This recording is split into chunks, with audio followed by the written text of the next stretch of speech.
acordar. Olá, que bom ter você novamente aqui para dar continuidade ao nosso estudo sobre o Livro dos Espíritos, de Allan Kardec. Eu sou o professor Wagner Klein e você está no canal Sob Nova Visão.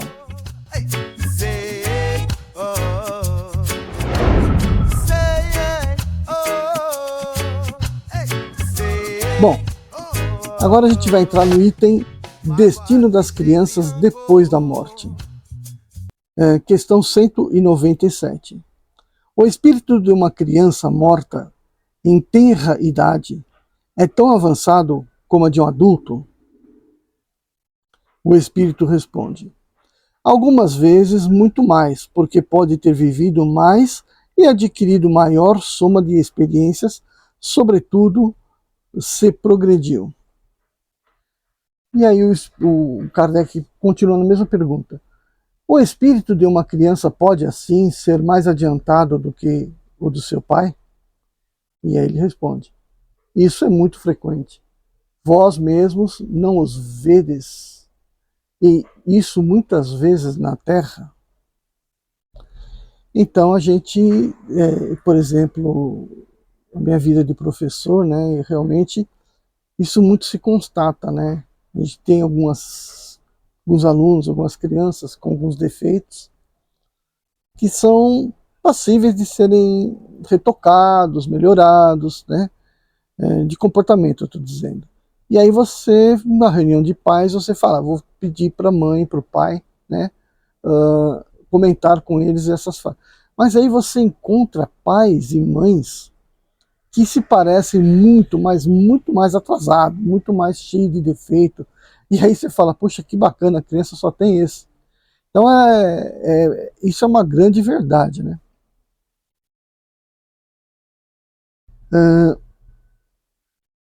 Pergunta do Kardec, questão 198.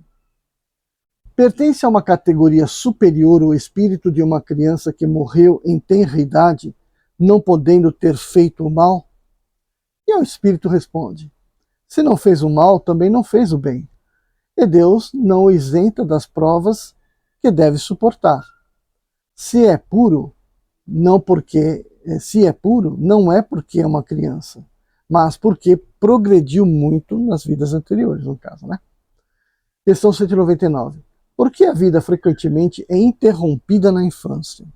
Então veja que essa pergunta, né, que a vida frequentemente é interrompida na infância, remonta ao período no qual Kardec viveu, né? Século XIX. A medicina só vai tomar a extensão que tomou a partir do século XX. Então, ainda no século XIX, mesmo uma vida abastada, ainda podia ser uma vida vulnerável com relação às doenças, né? E aí a resposta do espírito diz o seguinte: a duração da vida de uma criança pode ser para o espírito que está nela encarnada o complemento de uma existência interrompida antes do seu tempo marcado, e sua morte, no mais das vezes, é uma prova ou uma expiação para os pais. Então, aqui está colocando que uma vida curtinha pode ser porque uma vida anterior já foi curta e ele precisava ainda completar uma existência e ainda aproveitou-se nessa completar a existência para trazer uma prova, uma provação para os pais, né? Suportar a perda da criança. E aí o Kardec complementa a pergunta: que sucede ao espírito de uma criança que morreu em tenra idade? E o espírito responde: recomeça uma nova existência. Se o homem tivesse uma só... Aí o Kardec completa: se o homem tivesse uma só existência, e se depois dessa existência sua sorte futura fosse fixada para a eternidade, qual seria o mérito da metade da espécie humana que morre em tenra idade para desfrutar sem esforços da felicidade eterna, e por qual direito ficaria isenta das condições frequentemente tão duras impostas à outra metade? Uma tal ordem de coisas não estaria de acordo com a justiça de Deus. Pela encarnação, a igualdade é para todos. O futuro pertence a todos, sem exceção, e sem favor para ninguém. Os que chegam por último não podem culpar senão a si mesmos. O homem deve ter o mérito dos seus atos, como tem a sua responsabilidade. Kardec vai completar a resposta. Não é racional, aliás, considerar a infância como um estado normal de inocência. Não se vê em crianças dotadas de piores instintos em idade na qual a educação não pôde ainda exercer sua influência. Algumas não há que parecem trazer no berço a astúcia, a felonia, a perfídia, o instinto mesmo para o roubo e o homicídio, não obstante os bons exemplos dados pelos que com ela convivem. A lei civil as absolve de suas ações porque, diz ela, não agem com discernimento, e tem razão porque, com efeito, elas agem mais instintivamente que pela própria vontade. Mas de onde podem provir esses instintos tão diferentes em crianças da mesma idade, educadas nas mesmas condições e submetidas às mesmas influências? De onde vem essa perversidade precoce, senão da inferioridade do espírito, uma vez que a educação não contribuiu para isso? As que são viciadas é porque seu espírito progrediu menos, e então sofrem as consequências não por seus atos de crianças, mas por aqueles de suas existências anteriores. É assim que a lei é a mesma para todos, e a justiça de Deus alcança todo o mundo. Bacana essas colocações aqui do Kardec, e eu, como professor, posso reiterar palavra por palavra, né? A gente encontra crianças também que são estranhamente más, né? Estranhamente más. Tem aquelas que, por serem já desequilibradas, apresentaram no espírito já desequilibrado, facilmente se viciam nas coisas erradas, né? Entre elas, o mau uso da internet. Poxa, crianças aí de sexta série, quinta série, que pervertem situações, colocando umas contra as outras. Então, poxa vida, será que essa maldade é adquirida ou essa maldade é trazida de uma vida anterior? Então é muito de se pensar nisso, né? E quanto mais precocemente a criança for colocada numa escola, né, para ser algumas ensinadas, outras serem adestradas, na verdade, né? Não querendo ser grosseiro, mas sendo realista, quanto mais cedo você colocar a criança, melhor você vai conduzir a evolução desse espírito, como também você vai preservar que aconteçam coisas piores e que essa criança mesmo acabe colhendo para si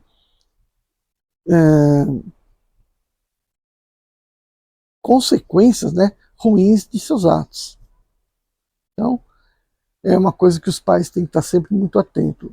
Aliás, os pais, né, deveriam fazer um cursinho antes de botar o filho no mundo, né?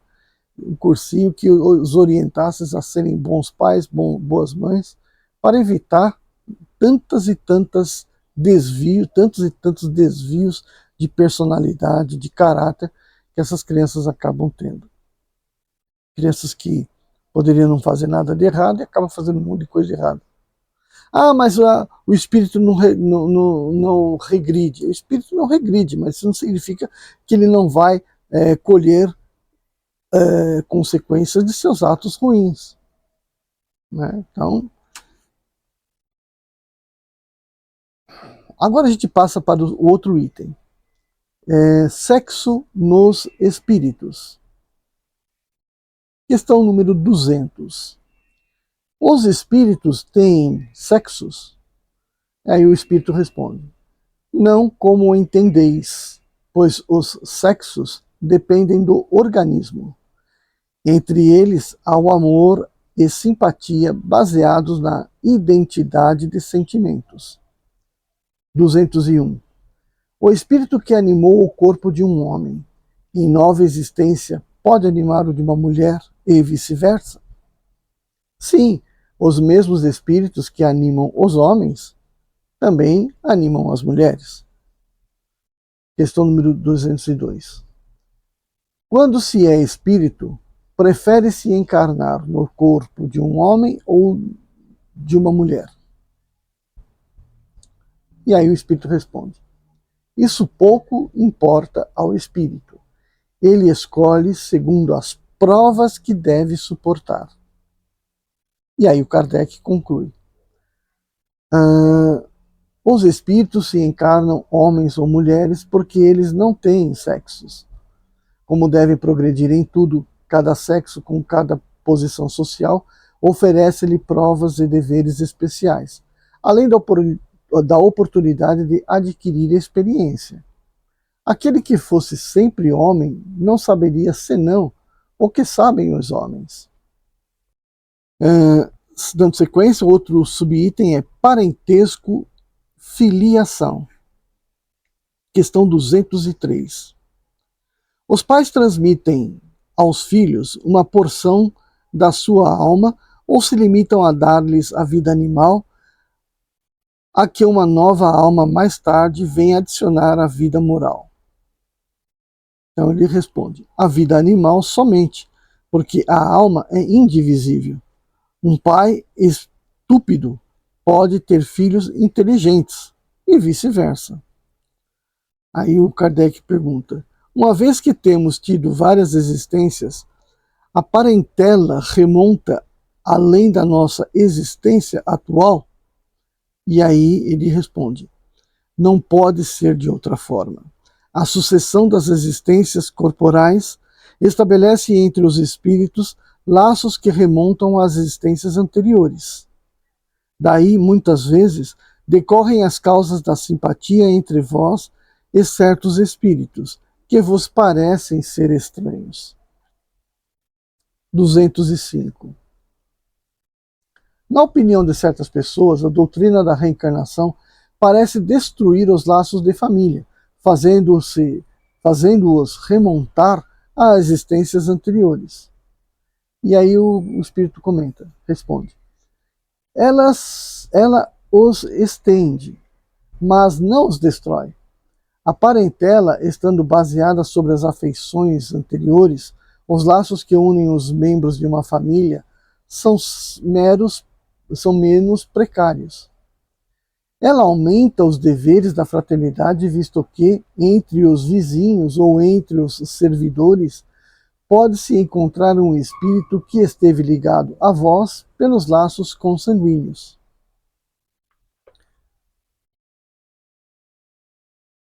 Então, aqui, né, o que a gente pode estar frisando aqui, né, comentando sobre isso tudo aqui?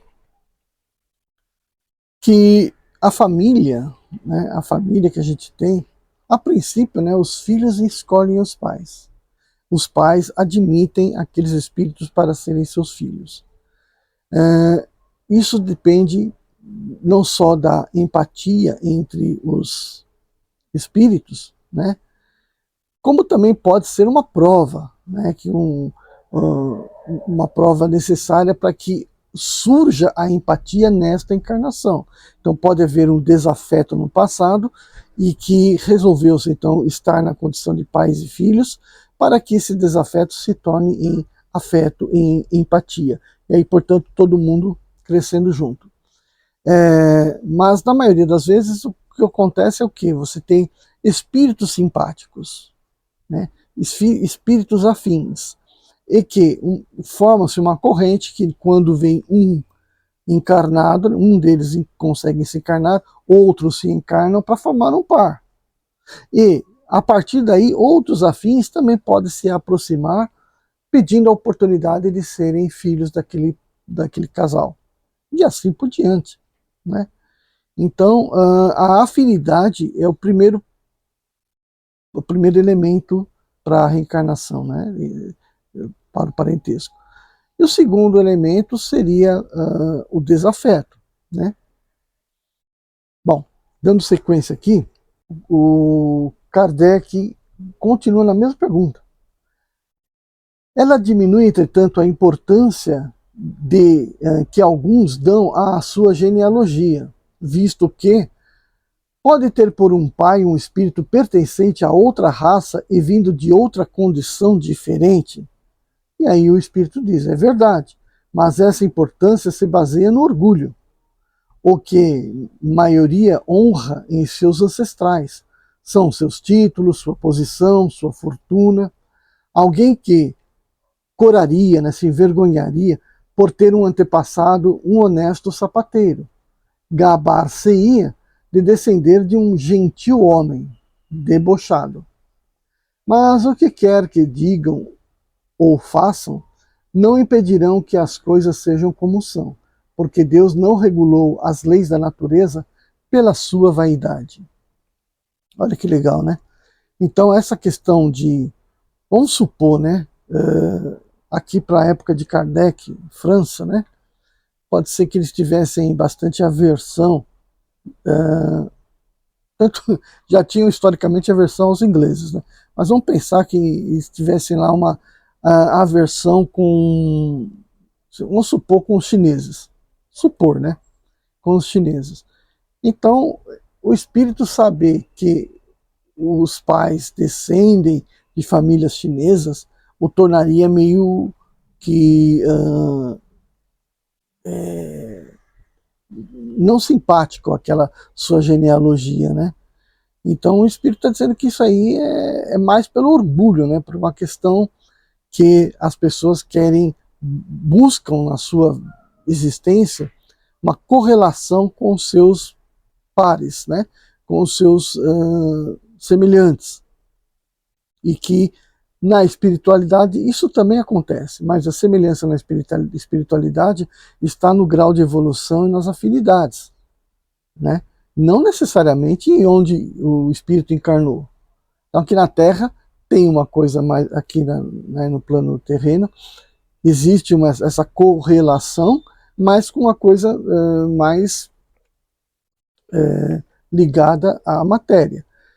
Principalmente quando ele citou aqui, né, o orgulho por questões de posses, né? Então era interessante é muito interessante para as pessoas dizer, ah, não, eu sou neto de fulano que teve tantas propriedades, fez tantas coisas, né, tem uma grana legal, ainda que um déspota, ainda que uma pessoa falsa, né, ainda que isso, porque a pessoa tem bens materiais.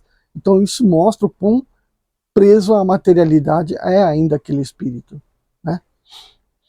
Bom, questão número 206. Do fato de não haver filiação entre os espíritos descendentes de uma mesma família, segue-se que o culto dos ancestrais seja uma coisa ridícula? O espírito fala, não. Seguramente que não, porque se deve sentir feliz de pertencer a uma família na qual espíritos elevados se encarnaram. Embora para os espíritos não procedam uns dos outros, eles não têm menos afeição aos que lhes estão ligados por laços de família, visto que os espíritos frequentemente são atraídos em tal ou tal família em razão da simpatia ou por ligações anteriores. Foi o que eu disse antes, né? Mas crede que os espíritos dos vossos ancestrais não se honram pelo culto que lhes fazeis por orgulho. Seus méritos não refletem sobre vós, senão pelo esforço que fizerdes para seguir os bons exemplos que vos deram. E só assim que a lembrança não pode somente lhes ser agradável, mas até útil. Isso é muito legal, né? Porque a gente tem na nossa família personagens aí que tiveram ligados à República, né, à formação da República. E isso poderia, de alguma forma, nos engrandecer, nos fazer sentir orgulhosos, né? Mas eu vou falar para você que, principalmente pela posição abolicionista, pela posição de trazer para o Brasil o culto, por exemplo, do Rosa Cruz, né? Da maçonaria, que isso me deixa muito mais satisfeito pela minha ancestralidade. E é isso que eu acho que a gente deve fazer, né, em todos os casos. Agora a gente vai dar uma pausa. Quando você acordar, comece bem o seu dia, deve a tristeza tirar e por somente alegria